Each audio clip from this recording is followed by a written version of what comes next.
The stagecoach rumbled into San Antonio, Texas, just after dawn on a humid June morning in 1878. And when the door opened, Sarah Sutton stepped down with a shawl pulled tight around her head despite the summer heat, trying to hide the purple bruise that painted half her face. She had nowhere to go and $17 in her pocket, money she had stolen from the man who gave her that black eye, and she did not feel one bit sorry about it. The dusty street stretched before her, already alive with morning commerce. Merchants opened their shops, horses clopped past pulling wagons, and somewhere a rooster crowed late, as if it had overslept. Sarah pulled her shawl tighter and tried to look like she belonged here, like she had purpose and direction, when really all she had was desperate hope that San Antonio would be far enough away that Henry could not find her. A voice called out from across the street. "Miss, you need help with your bags." Sarah turned to see a tall man in worn denim and a dusty hat, his face shadowed by the morning sun behind him. She shook her head quickly. "I have no bags." That should have been the end of it, but the man crossed the street anyway, his boots kicking up small clouds of dust with each step. As he got closer, she could see his face properly. He was young, maybe 25, with brown hair that needed cutting and eyes the color of creek water after rain. He had a kind face, which made Sarah nervous, because kind faces in her experience often hid cruel intentions. "Name is Benjamin Lancaster," he said, tipping his hat. "I work at the ranch just outside town. You look like you have had a rough journey." Sarah turned her face away, conscious of the bruise. "I am fine, thank you." But Benjamin did not move on. He stood there for a moment and she could feel him looking at her, really looking. Then his voice changed, got quieter and harder at the same time. "Who did that to you?" "It is none of your concern." "Maybe not," Benjamin said, "but I am making it my concern. You just got off that stage, you have no bags, and you are trying to hide a black eye that looks about 3 days old. You are running from someone." Sarah finally looked at him directly, letting the shawl fall back enough that he could see the full extent of the damage Henry had done. "And what if I am? What business is it of yours?" Something flickered in Benjamin's eyes, something fierce and protective that Sarah had never seen directed at her before. "Because that man who did that to you, he will never touch you again, not while I am breathing." She wanted to laugh at the absurdity of it, this stranger making promises he could not possibly keep, but something in his voice stopped her. He meant it. This cowboy she had known for all of 3 minutes genuinely meant what he said. "You do not even know me," Sarah said, her voice cracking despite her best efforts to keep it steady. "No, I do not," Benjamin agreed. "But I know that no woman deserves what was done to you. Now, have you eaten? You look like you could use a proper meal." Sarah's stomach chose that moment to growl loudly, betraying her. She had not eaten since yesterday morning, too nervous about spending her limited money. Benjamin smiled at that, not mockingly but gently, and gestured toward a restaurant down the street. "Come on. I will buy you breakfast, and you can tell me as much or as little as you want about your situation. No pressure, no expectations. Just food and maybe some conversation."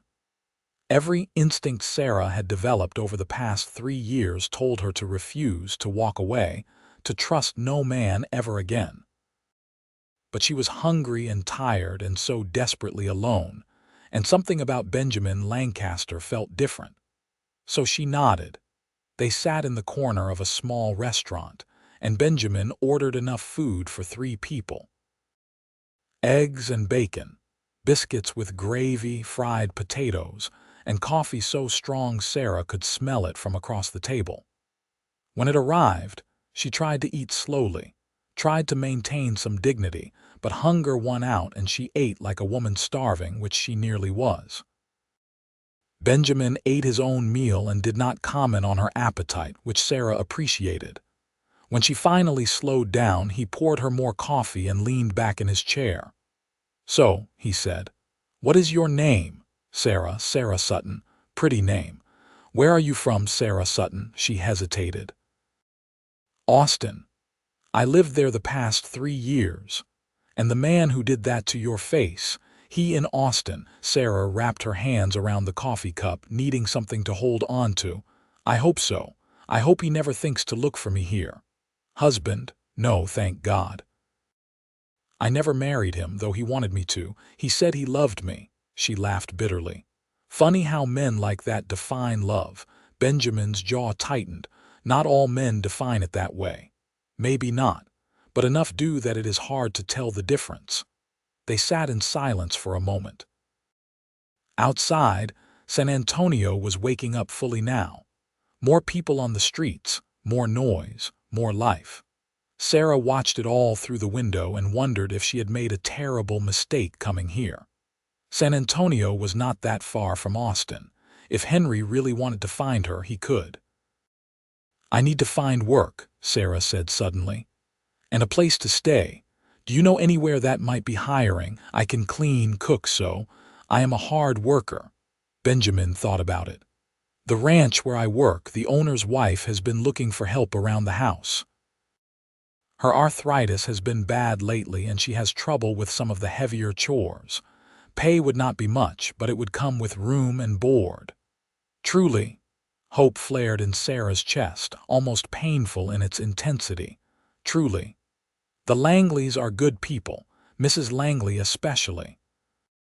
She would not ask you questions you did not want to answer, and she would not judge you for that bruise."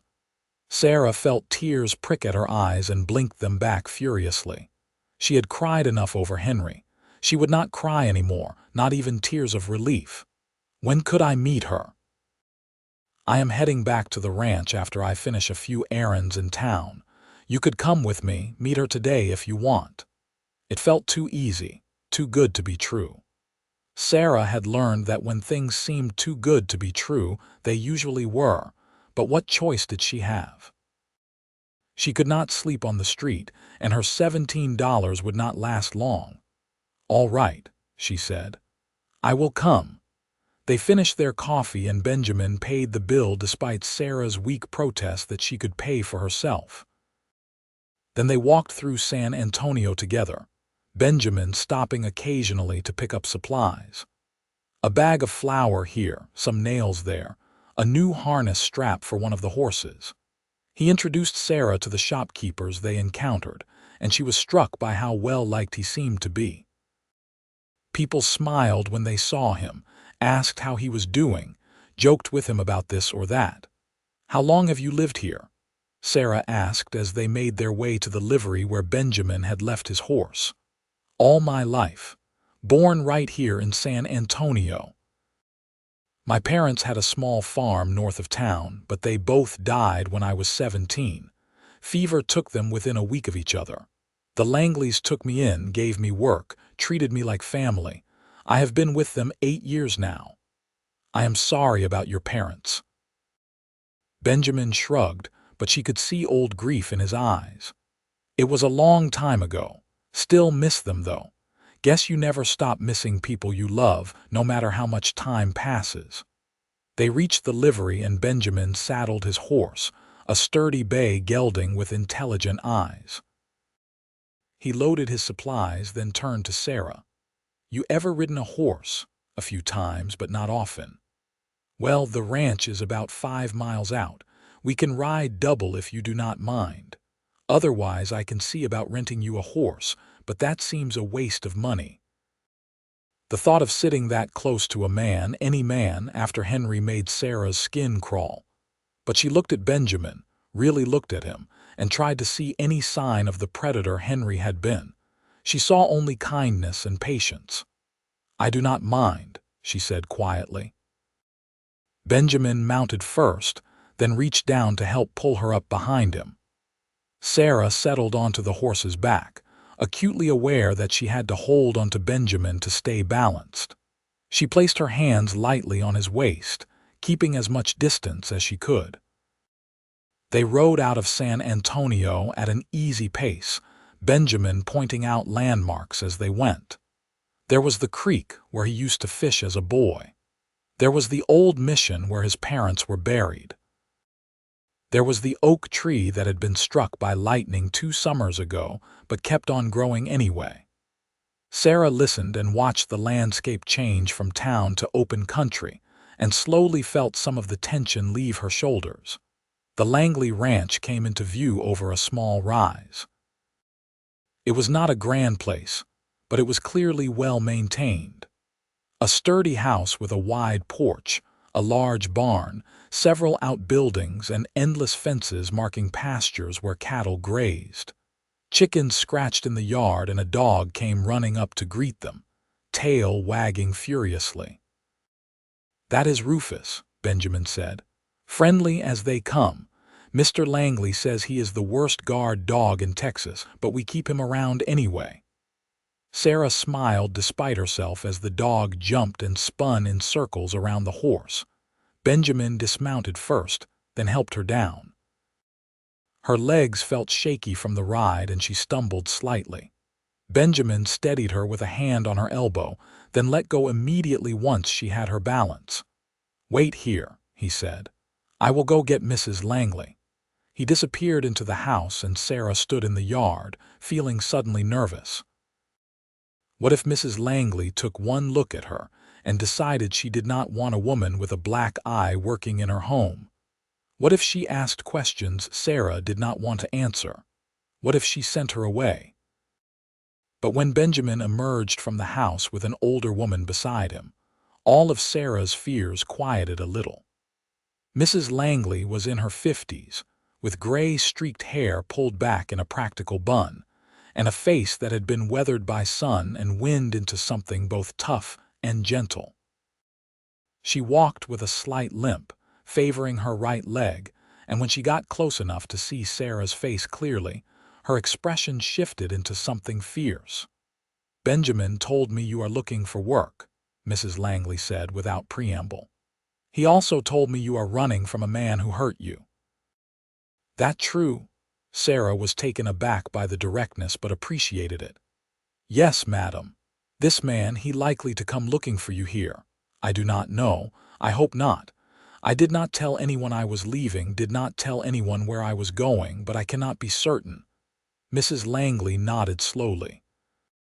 "Well, if he does show up, he will find that we do not take kindly to men who hurt women around here. My husband and I, we have strong feelings about that sort of thing. You will be safe here, Sarah. You have my word on that." The tears Sarah had been holding back all morning threatened to spill over again. "Thank you," she whispered. "Now then, let me show you around and we can discuss your duties and wages. Benjamin, you have work to do. Stop hovering." Benjamin grinned. "Yes, madam." He tipped his hat to Sarah. "I will see you at supper." As he walked away toward the barn, Sarah felt a strange flutter in her chest watching him go. She pushed the feeling down. She was not here for romance or for men. She was here to survive, to build a new life, to escape the nightmare her old life had become. That was all. Mrs. Langley led Sarah through the house, showing her the kitchen, the sitting room, the bedrooms upstairs. It was a comfortable home, lived in and warm. Sarah's room would be a small space off the kitchen, barely big enough for a bed and a dresser, but it had a window with a view of the barn and it was hers, which made it perfect. "Your duties would be helping me with the cooking and cleaning," Mrs. Langley explained. "Tending the vegetable garden, feeding the chickens, doing laundry. Heavy work I cannot manage any more with these old joints. In return, you get room and board plus $10 a month. That sound fair?"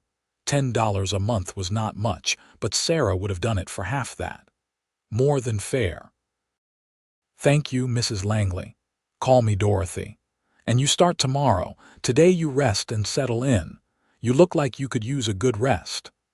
Sarah wanted to protest that she was fine, that she could start immediately, but exhaustion suddenly crashed over her like a wave. She had been running on fear and adrenaline for days, And now that she was finally safe, finally somewhere she could breathe, her body was demanding payment for all that stress. "Thank you," she said again, because there were no other words adequate for what she was feeling. Dorothy squeezed her shoulder gently. "You are welcome, child. Now get some rest. Supper is at 6. Someone will come get you."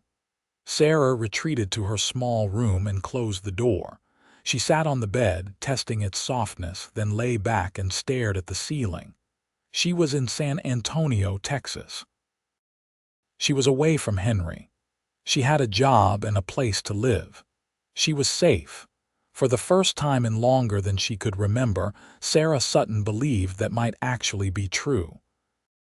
She must have fallen asleep because the next thing she knew, someone was knocking on her door and the light coming through the window had gone golden with late afternoon. Sarah sat up, disoriented, and called out that she was awake. "It is almost supper time," a voice called back. Benjamin's voice. "Just wanted to make sure you were up." "I am, thank you. I will be out in a moment." Sarah stood and tried to make herself presentable. She had no other clothes, nothing but what she was wearing. That would have to change soon. Maybe with her first wages she could buy fabric and sew herself a new dress. For now she smoothed down her skirts, tucked her hair back, and tried to look less like a woman who had fled in the night with nothing but the clothes on her back. The dining room table was laid for 5. Dorothy was bringing out platters of food, fried chicken and mashed potatoes and green beans. A man who must be Mr. Langley sat at the head of the table, and Benjamin sat across from another ranch hand Sarah had not met yet. "Sarah, this is my husband Thomas," Dorothy said, making introductions. "And that is Marcus, another hand who works here. Gentlemen, this is Sarah Sutton. She will be helping me around the house." Thomas Langley stood and shook her hand. He was a big man, tall and broad-shouldered, with a gray beard and kind eyes. "Welcome to our home, Sarah. Please sit." She took the empty chair next to Benjamin. Everyone filled their plates, and for a few minutes there was just the comfortable silence of people eating. Then Thomas asked Benjamin about his day, and Marcus complained about a fence that needed mending, and Dorothy asked Sarah if her room was comfortable. Conversation flowed easily, and Sarah mostly listened, getting a feel for these people who had taken her in without question. "So Sarah," Thomas said eventually, "Benjamin says you are from Austin. What brings you to San Antonio?" She tensed, the food suddenly heavy in her stomach. "I needed a change." "Fair enough. Austin is a fine city, but San Antonio has its charms too. You have family there." "Anyone we should let know you arrived safe?" "No family. No one who needs to know." Thomas nodded, seeming to understand what she was not saying. "Well, you have us now. We look out for our own here." After supper, Sarah helped Dorothy clean up despite the older woman's protests that she should rest one more night before starting work. But Sarah needed to do something, needed to feel useful. They washed dishes side by side at the big kitchen sink, and Dorothy told her stories about the ranch, about Benjamin and Marcus and all the various characters who had worked there over the years.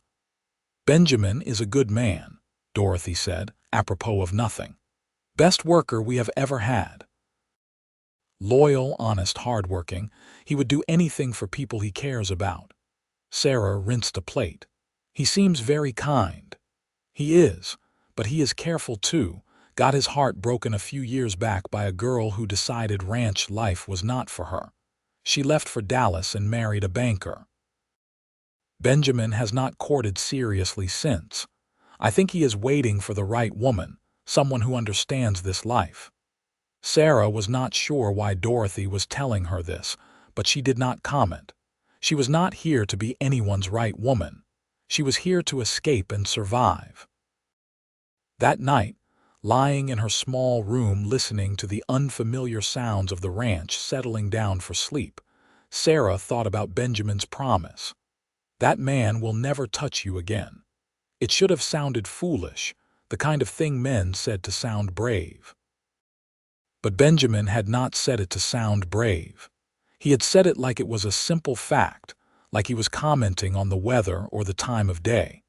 Sarah pulled the thin blanket up to her chin and closed her eyes. She did not believe in heroes or knights in shining armor. She did not believe in men who protected women without expecting something in return. But maybe, just maybe, Benjamin Lancaster was different. The next morning Sarah woke before dawn, her internal clock still set to Henry's demands that she wake early to make his breakfast. She lay in bed for a moment, waiting for the familiar dread to settle in her stomach before remembering where she was. She was not in Austin. Henry was not in the next room. She was free. She got up and dressed, then made her way to the kitchen. Dorothy was already there, starting a fire in the stove. "You are up early," the older woman said. "Old habits. What can I do to help?" Dorothy smiled. "You can start the coffee if you like, then we need to make breakfast for the men. They will be hungry after morning chores." They worked together easily, falling into a rhythm. Sarah made coffee and scrambled eggs while Dorothy fried bacon and made biscuits. The men came in just as everything was ready, dusty and tired already, though the day had barely started. Benjamin caught her eye across the table and smiled. "Morning, Sarah. Sleep well." "I did, thank you. Good. If you need anything, you just let us know." It was such a simple kindness, but it made Sarah's throat tight. She nodded and focused on her breakfast. The days began to blend together in the best possible way.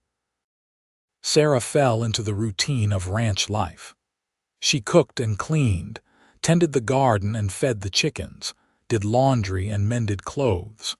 The work was hard but honest, and at the end of each day she was tired in a way that felt good, productive. Not the exhausted terror she had lived with in Austin, but healthy tiredness from a day well spent. And through it all, there was Benjamin. He was always around, always seeming to show up when she needed help with something heavy or when she could not quite reach something on a high shelf. He talked to her easily, telling her stories about the ranch, about San Antonio, about his life. He never pushed her to talk about her own past, never asked questions that made her uncomfortable. He was just there, steady and kind and utterly unlike any man she had known before. 3 weeks after Sarah arrived at the ranch, she was in the barn collecting eggs when she heard horses approaching fast. She froze, her heart suddenly pounding. Henry had found her. She knew it with absolute certainty. He had found her and he was here and she had nowhere to run. But when she peeked out of the barn door, it was not Henry. It was a group of men on horses, rough-looking men with hard faces and dust-covered clothes. One of them dismounted and approached Thomas, who had emerged from the house. "Afternoon," the stranger said. "We are looking for work. Heard you might be hiring." Sarah could not hear Thomas's response, but she saw him shake his head. The stranger did not seem pleased. There was some back and forth, voices rising, and then Benjamin appeared from somewhere and positioned himself between Thomas and the strangers. Sarah watched, tense, as the situation escalated. The strangers were clearly not happy about being turned away. One of them noticed her watching from the barn door and nudged his companion, saying something she could not hear. They both looked at her, and the way they looked made her skin crawl. Benjamin must have noticed because he shifted slightly, blocking their view of her. He said something sharp, and the strangers finally mounted up and rode off, but not before one of them called back something that made Benjamin's whole body go rigid. When they were gone, Sarah came out of the barn. Benjamin met her halfway across the yard. "You all right?" he asked. "I am fine." "Who were they?" "Drifters. Probably up to no good. Thomas was right not to hire them." He paused. "One of them asked about you." Sarah's blood ran cold. "What did he say?" "Asked if you were the woman who ran off from Austin. Said there is a man looking for you. offering money for information about where you are. So Henry was looking for her. Of course he was. Sarah had been foolish to think he would just let her go. She wrapped her arms around herself, suddenly cold despite the summer heat. "Hey," Benjamin said gently. "Hey, look at me." She did. "I told them I did not know what they were talking about. I told them to get off our land. And if they or anyone else comes around asking about you again, they will get the same answer and a lot less politeness. You are under our protection, Sarah. Mine and the Langleys. No one is going to hurt you again." "You cannot promise that," Sarah whispered. "Yes, I can. And I do. That man in Austin, Henry, he does not get to touch you ever again. Do you understand me? Never again." Sarah wanted to believe him. God, she wanted to believe him so badly. What if he comes himself? What if he does not give up? Then he will find out what happens to men who hurt women in Texas. And he will not like it one bit. Benjamin's voice was hard now, harder than Sarah had ever heard it. She looked into his eyes and saw something fierce there, protective and possessive in a way that should have scared her but instead made her feel safer than she had in years. "Why?" she asked. "Why do you care so much? You barely know me." Benjamin was quiet for a long moment. At first, because it was the right thing to do, no man should stand by and let a woman be hurt if he can prevent it. But now, he reached out slowly, giving her time to pull away and brushed a strand of hair back from her face. "Now it is because I care about you, Sarah Sutton, more than I probably should after only a few weeks, but I do. And I need you to trust that I mean what I say when I tell you I will keep you safe." Sarah's heart was pounding for an entirely different reason now. "Benjamin, I am not ready for whatever you are suggesting. I am not suggesting anything except that you let me protect you. That is all. I am not asking for anything in return, not expecting anything. I just need you to know that you are not alone in this." She nodded, not trusting her voice. Benjamin gave her a small smile and then headed back to work, leaving Sarah standing in the yard with her heart racing and her mind spinning. That night at supper, Thomas announced that he had sent word to the sheriff about the drifters. Told him to keep an eye out. If they cause trouble in town, they will get locked up quick enough. "Good," Dorothy said firmly. "I did not like the look of them at all," Marcus agreed. "They had the look of men who have seen the inside of a jail cell before." Benjamin did not say much, just pushed his food around his plate and kept glancing at Sarah. She could feel his concern like a physical thing, warm and enveloping. After supper, Sarah was washing dishes when Benjamin appeared in the kitchen doorway. "Walk with me?" he asked. Sarah looked at Dorothy, who waved her away. "Go on. I can finish up here." They walked out to the corral where the horses were settling down for the night. The sun was setting, painting the sky in shades of orange and pink. It was beautiful, peaceful, and Sarah tried to let the serenity of the moment calm her racing thoughts. "I have been thinking," Benjamin said, "about your situation, about Henry." "Benjamin, please do not." "I do not want to talk about him." "I understand. But I need to say this, and then I will not bring it up again unless you want to. If he comes here, if he finds you, it will not end well for him. I want you to know that. I want you to understand that you do not need to be afraid anymore." Sarah stopped walking and turned to face him. "You cannot fight my battles for me. I am not trying to, but I can stand beside you while you fight them. There is a difference." She studied his face in the fading light. He was handsome, she realized. Not in the flashy way Henry had been handsome, all charm and smooth words. Benjamin's appeal was quieter, steadier. It was in the way he looked at her like she mattered, like she was worth protecting. It was in the gentle strength of his hands and the unwavering certainty in his voice when he made promises. "What do you want from me?" Sarah asked quietly. "Nothing you are not ready to give. I just want you to be happy. I want you to feel safe." And I want you to know that when you are ready, if you are ever ready, I would like to court you properly." Sarah's breath caught. "Benjamin, I am broken. Henry broke me. I do not know if I can be what you deserve." "You are not broken," Benjamin said firmly. "You are hurt. There is a difference. And you deserve someone who sees that, who is patient, who will wait as long as it takes for you to heal. And you think you are that someone? I would like to be, but only if you want me to be." Sarah looked at this man who had shown her nothing but kindness, who had protected her without asking for anything in return, who was offering her something she had thought she would never want again, the possibility of love. "I am not ready," she said honestly. "Not yet.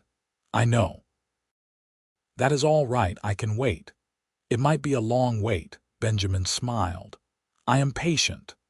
They stood there in the gathering darkness, and Sarah felt something shift in her chest. Hope, maybe, or the beginning of healing, or just the first stirrings of feelings she had thought dead and buried. "I should get back inside," she said eventually. "All right. Sleep well, Sarah. You too." She walked back to the house, aware of Benjamin's eyes on her the whole way. When she reached the porch, she turned back to look at him. He raised his hand in a small wave, and she waved back before slipping inside. That night Sarah dreamed, but for once they were not nightmares of Henry. She dreamed of riding horses across open plains. She dreamed of strong hands holding hers. She dreamed of a future that did not involve fear. The summer wore on, hot and dry, and Sarah settled deeper into life at the Langley Ranch. Her black eye had long since faded, leaving no physical trace of Henry's violence. The emotional scars were taking longer to heal, but slowly, day by day, Sarah felt herself becoming someone new. Or maybe not new. Maybe she was becoming who she had been before Henry, before fear had shaped her into something small and afraid. Benjamin was good to his word. He did not push her, did not pressure her for anything she was not ready to give. But he was always there, a steady presence in her life. They fell into an easy friendship, talking while they worked, sharing meals, occasionally taking evening walks around the property. He made her laugh with stories about growing up in San Antonio, and he listened when she finally felt brave enough to share small pieces of her own history. "I grew up in Galveston," Sarah told him one evening as they sat on the porch watching the sun set. "My parents died when I was 16, yellow fever. After that, I went to live with my aunt in Houston, but she died 2 years later. That is when I met Henry. He seemed so kind at first, so attentive. I thought I was lucky." "You did not know," Benjamin said quietly. "Men like that, they are good at hiding what they really are until it is too late. I should have seen the signs. There were warning signs. Maybe, but he is the one who chose to hurt you. That is not your fault, Sarah." "None of it was your fault." Sarah had heard those words before, in her own head during her darkest moments, but hearing Benjamin say them with such conviction made them feel true for the first time. "Thank you," she said softly. Benjamin reached over and took her hand, just held it gently in his own. "You do not need to thank me for telling you the truth." They sat there holding hands as the sky turned from orange to purple to deep blue, and Sarah felt something warm unfurl in her chest. Something that felt like it might be the beginning of trust. In August, the ranch got busy with a cattle drive. Benjamin and Marcus were gone for 2 weeks, driving a herd to market in a town 50 miles away. Sarah was surprised by how much she missed Benjamin's presence. The ranch felt emptier without him, quieter. She realized that somewhere along the way, she had started to rely on seeing him every day, on their conversations and his quiet strength.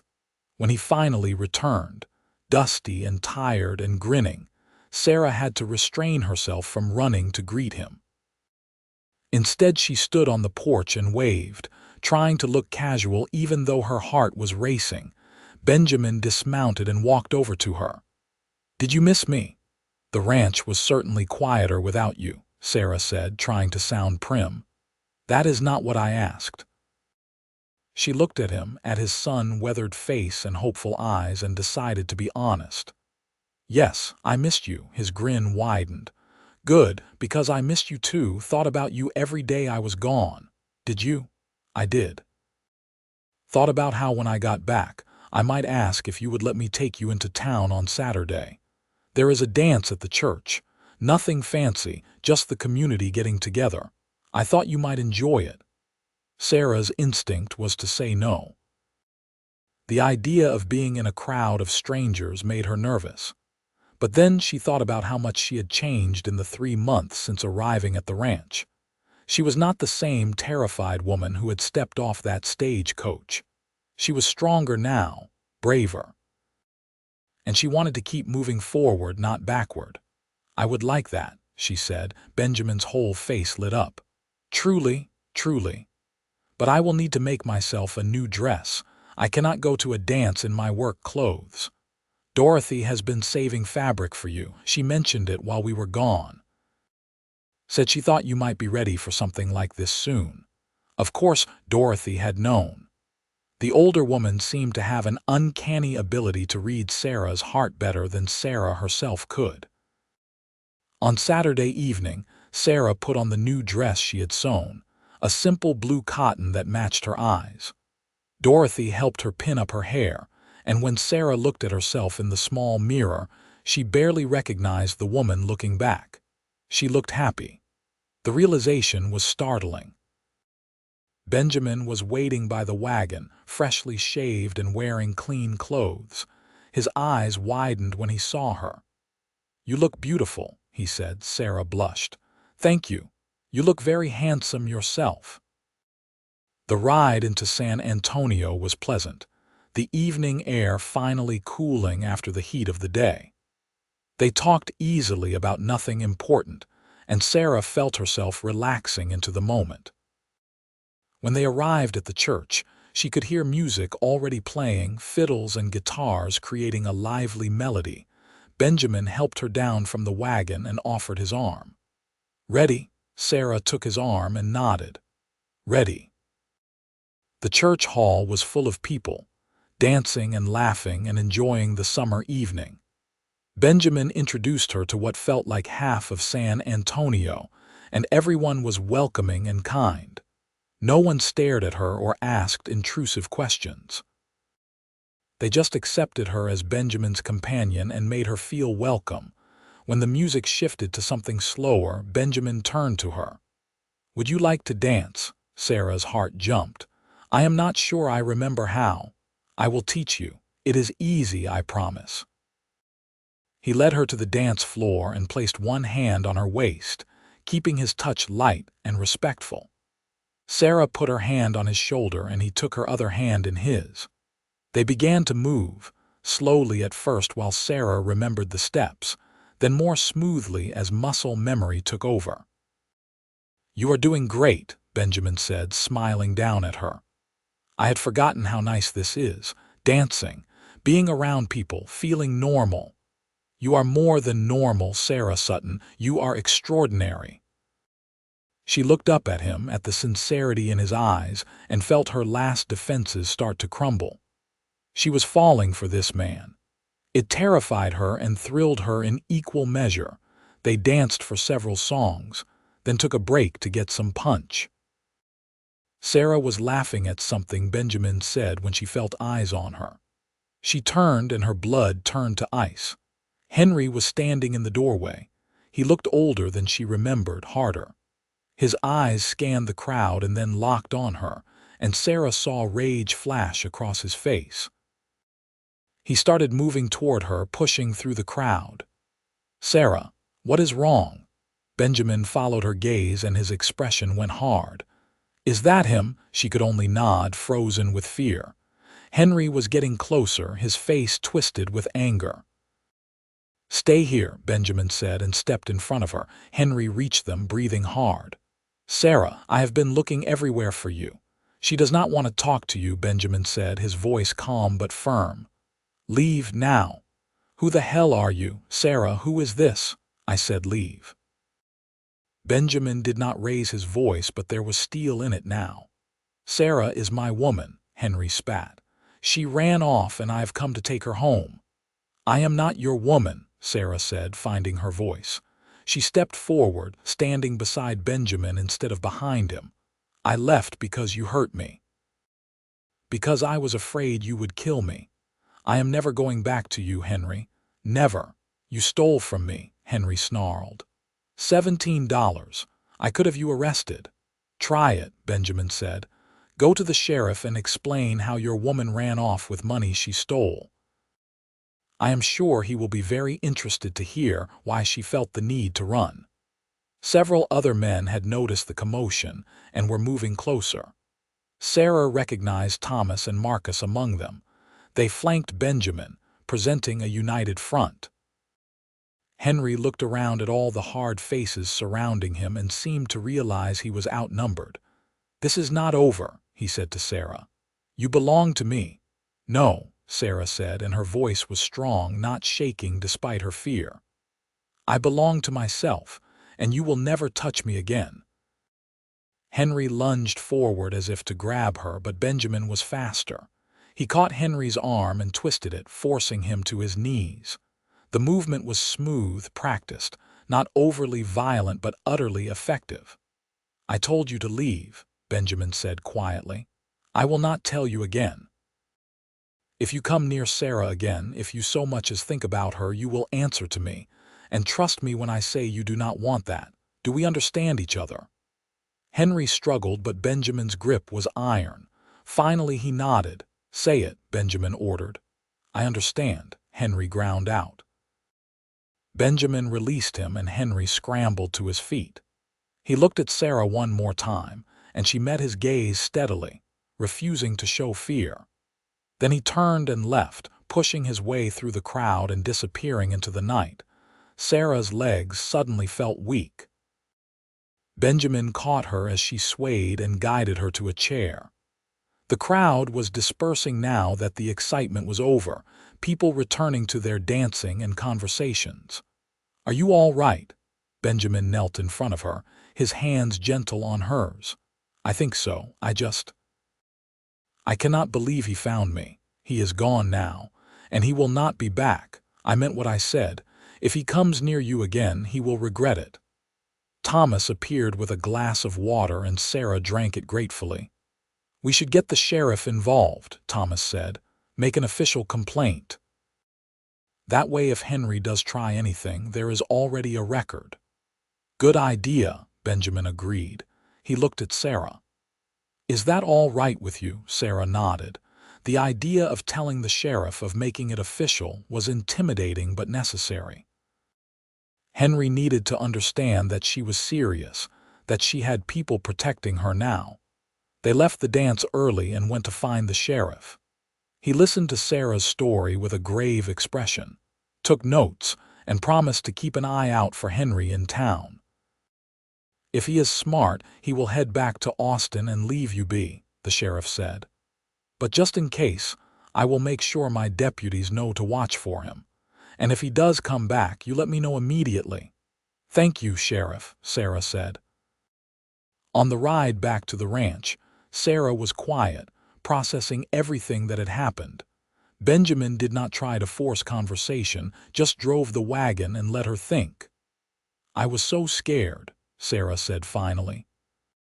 "When I saw him, I felt like I was back in Austin, back in that place where I had no power, no control." "But you were not," Benjamin pointed out gently. "You stood up to him. You told him you were never going back. That took incredible courage, Sarah." "I did not feel courageous. I felt terrified." "Being brave does not mean not being scared. It means being scared and doing what needs to be done anyway. You were brave tonight." Sarah leaned against his shoulder, needing the solid warmth of him. "Thank you for protecting me, for being there." Benjamin put his arm around her, holding her close. "Always. For as long as you need me, I will be there." They rode the rest of the way in comfortable silence, and when they reached the ranch, Benjamin walked her to the house. At the door, Sarah turned to face him. "I think," she said slowly, "that I might be ready. For you to court me properly, like you said, if the offer still stands." Benjamin's face broke into the widest smile Sarah had ever seen. "The offer absolutely still stands. Are you sure?" "I am sure." Seeing Henry tonight, standing up to him, it made me realize something. I am tired of letting fear control my life. I am tired of letting what he did to me dictate what I can and cannot have. And what I want is you, Benjamin Lancaster. If you will have me, if I will have you." Benjamin laughed, a joyful sound. "Sarah, I have been waiting for you to say those words since the day you stepped off that stagecoach. Yes, yes, I will court you and be with you and do whatever it takes to make you happy." He took her hands in his, and Sarah felt a warmth spread through her that had nothing to do with the summer night.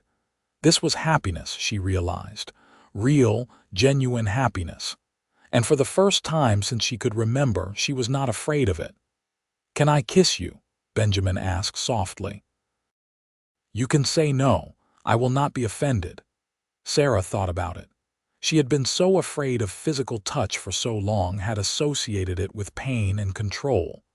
But looking at Benjamin, at his gentle eyes and patient expression, she felt no fear. Only curiosity and a growing affection that might become something deeper given time. "Yes," she said. "You can kiss me." Benjamin leaned in slowly, giving her plenty of time to change her mind. Then his lips touched hers, soft and sweet and careful, and Sarah felt something in her chest crack open. Not in a painful way, but like ice thawing after a long winter.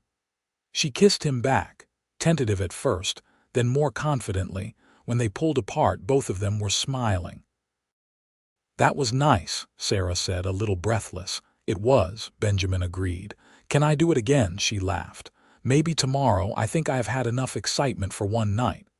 "Fair enough. Sleep well, Sarah. You too." She went inside feeling lighter than she had in years. Dorothy was waiting up, and when she saw Sarah's expression, she smiled knowingly. "About time," the older woman said. Sarah just laughed and hugged her. The next few months were the happiest Sarah could remember. True to his word, Benjamin courted her properly. He brought her wildflowers picked from the fields. He took her on picnic lunches by the creek. He read to her in the evenings on the porch, his voice low and soothing as he brought stories to life. They talked for hours about everything and nothing, learning each other's hopes and dreams and fears. Henry did not return. The sheriff reported that he had been seen leaving San Antonio the day after the dance, heading east. Sarah hoped he had gone back to Austin and forgotten about her, though she doubted it. Men like Henry did not forget. But for now, at least, she was safe. Fall arrived, bringing cooler temperatures and the busy work of harvest. Sarah helped Dorothy can vegetables and make preserves, storing up food for the winter months. Benjamin taught her to ride properly, putting her on a gentle mare named Daisy and patiently showing her how to handle the reins, how to sit properly in the saddle. Sarah discovered she loved riding, loved the freedom and speed of it. One October evening, Benjamin took her riding to his favorite spot on the ranch, a small hill that overlooked miles of open country. They dismounted and sat on the grass, watching the sun set in a glory of orange and gold. "I love you," Benjamin said, the words simple and direct. "I have loved you for months now, but I wanted to wait to tell you until I was sure you were ready to hear it. But I cannot wait any more. I love you, Sarah Sutton. I love your strength and your courage and your laugh. I love how hard you work and how kind you are. I love everything about you." Sarah's heart was so full she thought it might burst. "I love you too," she said. "I did not think I would ever be able to say those words again to anyone, but I do. I love you, Benjamin." He kissed her then, deep and thorough, and Sarah kissed him back with all the passion she had been afraid she had lost forever. When they finally pulled apart, Benjamin reached into his pocket and pulled out a ring, simple silver with a small blue stone. "Marry me," he said. "I know it is fast. I know we have only been courting a few months, but I know what I want. I want to spend every day for the rest of my life with you. Marry me, Sarah." She looked at the ring, then at Benjamin's hopeful face and felt tears prick her eyes. Happy tears this time. "Yes," she said. "Yes, I will marry you."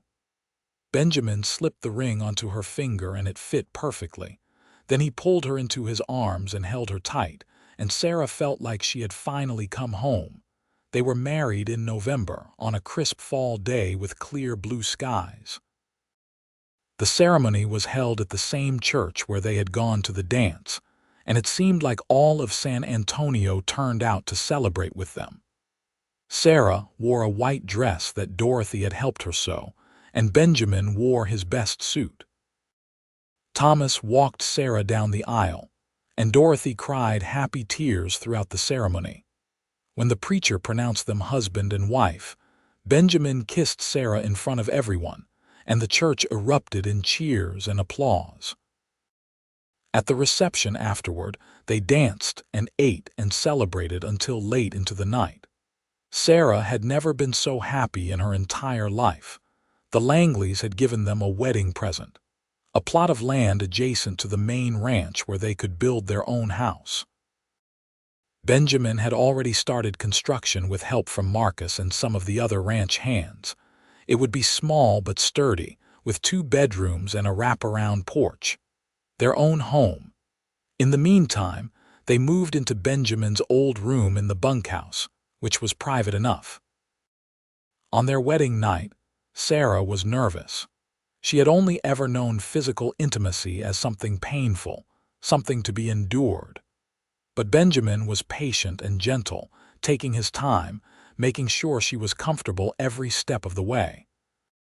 "We do not have to do anything you are not ready for," he said softly. "We have all the time in the world." But Sarah was ready. She trusted Benjamin completely, and she wanted this, wanted to replace her bad memories with good ones. So she kissed him and showed him that she was ready, and Benjamin made love to her with such tenderness and care that Sarah cried, overwhelmed by how different it could be with someone who truly loved her. Afterward, lying in his arms, she felt completely safe and completely loved. "Thank you," she whispered. "For what?" "For being patient with me, for waiting, for loving me." Benjamin kissed her forehead. "Thank you for letting me, for trusting me. I promise I will spend every day of our lives making sure you never regret it." Winter came, cold and occasionally harsh, but Sarah did not mind.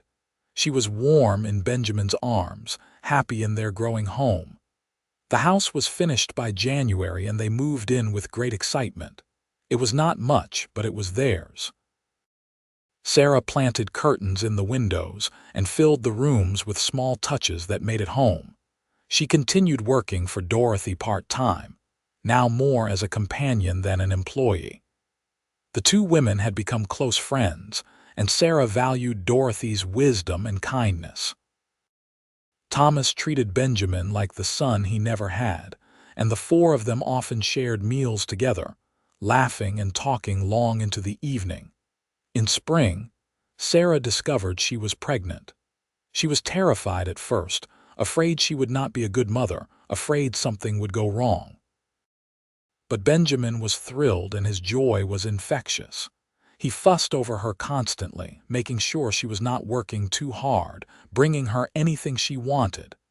"We are having a baby," he would say with wonder in his voice, placing his hand on her growing belly. "Our baby." Sarah would smile and place her hand over his. "We are having a baby." Their son was born in October of 1879, exactly 1 year after Benjamin had proposed. The birth was hard, long and painful, but when Sarah finally held her baby boy in her arms, every moment of pain was forgotten. He was perfect, with dark hair like Benjamin's and blue eyes like hers. "What should we name him?" Benjamin asked, cradling his son with careful reverence. Sarah thought about it. She thought about new beginnings and second chances, about the life she had built here in San Antonio. What about Thomas? After your father figure, Benjamin's eyes grew wet. Thomas Benjamin Lancaster. I love it. Thomas Langley cried when they told him, and Dorothy declared that she was officially a grandmother now and would spoil the baby rotten. Little Thomas was indeed spoiled, not just by his adopted grandparents, but by Marcus and all the other ranch hands, who took turns holding him and making silly faces to get him to smile. Sarah settled into motherhood with surprising ease. She had been afraid she would not know what to do, but instinct took over. She nursed her son and rocked him to sleep and sang him lullabies. Benjamin was a devoted father, taking over whenever Sarah was tired, changing diapers without complaint, walking the floor with Thomas when he cried in the night. "We make a good team," Benjamin said one night as they watched their son sleep in his cradle. "We do," Sarah agreed. "I never thought I could be this happy. Sometimes it scares me, like it might be taken away." Benjamin pulled her close. "It will not be taken away. This is real, Sarah. This is our life, and it is only going to get better." He was right. The years that followed were full and rich. Little Thomas grew into an energetic toddler, then a curious child. When he was 3, Sarah got pregnant again, and their daughter Rose was born in 1882. She had Benjamin's calm temperament and Sarah's stubbornness, a combination that made her both delightful and challenging. The ranch prospered. Benjamin proved himself an excellent manager, and when Thomas Langley started talking about retiring, he made it clear that he wanted Benjamin to take over running the place. Benjamin was honored but insisted they rename it the Langley Lancaster Ranch, to honor the man who had given him a chance when he was a young orphan. Sarah's life was full of love and work and family. She occasionally thought about Henry, wondered where he was, if he ever thought about her. But mostly she did not think about him at all. He was part of her past, a dark chapter that was closed. Her present and future were with Benjamin and their children. When Thomas was 6 and Rose was 3, Sarah discovered she was pregnant again. This time it was twins, 2 boys who were born healthy and screaming in the spring of 1885. They named them Matthew and Mark, and the house was suddenly full of noise and chaos and laughter. 4 children, Benjamin said, looking slightly dazed as he held both twins at once. "We have 4 children." "We do," Sarah said, exhausted but happy. "Think you can handle it, with you by my side? I can handle anything." The years continued to pass, each one bringing new joys and challenges. Thomas grew into a responsible young man who loved working with the horses. Rose was brilliant and bossy, organizing her younger brothers and generally running the household. The twins were inseparable, always getting into mischief together, but also fiercely loyal to each other. Sarah and Benjamin grew older together, their love deepening with each passing year. They still took evening rides together when they could, still sat on the porch and talked for hours. The passion between them never faded, even after 20 years of marriage. In 1898, Thomas Langley passed away peacefully in his sleep. The whole community mourned him, and the funeral was attended by hundreds of people whose lives he had touched. Dorothy was heartbroken, but she was surrounded by love and family. She moved into the main house with Sarah and Benjamin, becoming an integral part of their daily lives and a beloved grandmother to their children. Thomas Jr., now 19, took on more responsibility at the ranch. He had his father's work ethic and his mother's compassion, and Benjamin was proud of the man his son had become. Rose, at 16, was being courted by the schoolteacher's son, much to Benjamin's consternation. "She is too young," he grumbled. "She is the same age I was when I met Henry," Sarah pointed out.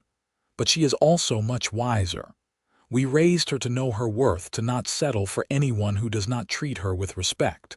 Trust her, Benjamin. Trust what we taught her." Benjamin sighed but nodded. "You are right, as always." The twins were 13, full of energy and plans. Matthew wanted to be a rancher like his father. Mark wanted to be a lawyer, wanted to fight for justice. Both dreams made Sarah proud. On a warm summer evening in 1899, Sarah and Benjamin sat on their porch watching the sun set, just as they had done countless times over the past 20 years. Their children were grown, or nearly so. The ranch was thriving. Life was good. "Do you ever regret it?" Sarah asked suddenly. "Taking a chance on a broken woman with a black eye who stepped off a stagecoach with nothing but stolen money and fear." Benjamin turned to look at her, his expression soft. "Not for a single second. You were never broken, Sarah. You were surviving, and you gave me everything. A home, a family, a purpose. You gave me love. So no, I do not regret it. I would do it all again in a heartbeat. Even the part where you had to face down Henry, especially that part, because that was when you realized you did not have to be afraid anymore. That was when you started letting me in." Sarah leaned against him, comfortable and content. "I love you, Benjamin Lancaster. Thank you for keeping your promise." "What promise is that?" "That he would never touch me again." "Henry, you promised me that first day we met. And you kept that promise. You kept me safe." Benjamin kissed the top of her head. "You kept yourself safe, Sarah.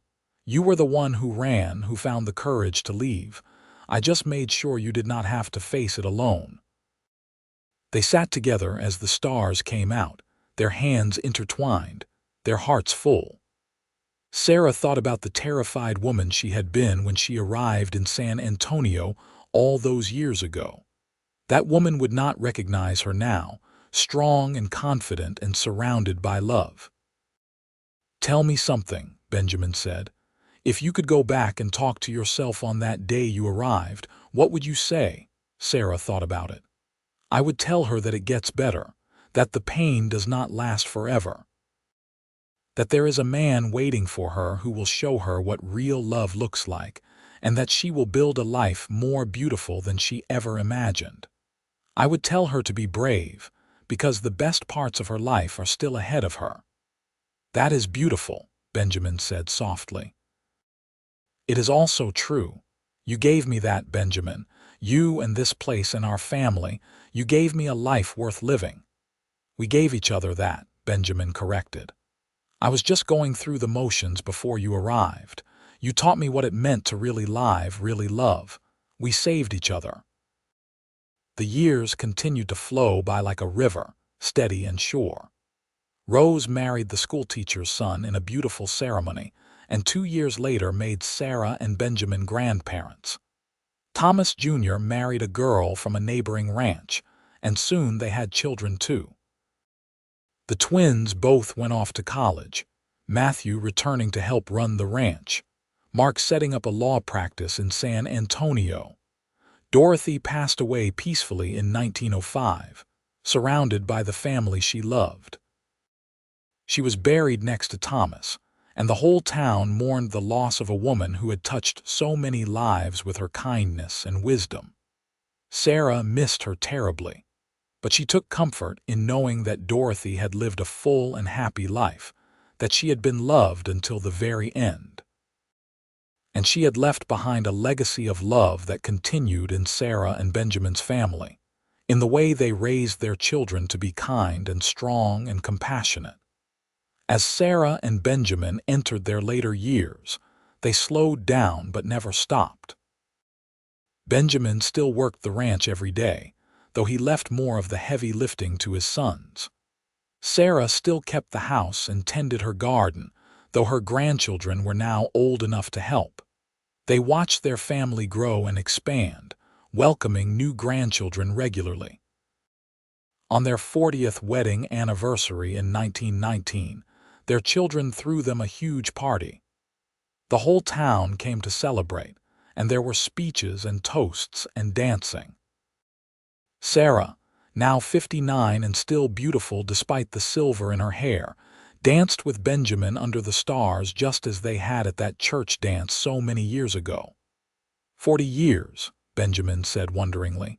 Where did the time go? It went into this, Sarah said, gesturing at the party around them, at their children and grandchildren, at the life they had built. It went into every moment we have shared, every challenge we overcame, every joy we celebrated. It went into us. I would not change a single moment, Benjamin said.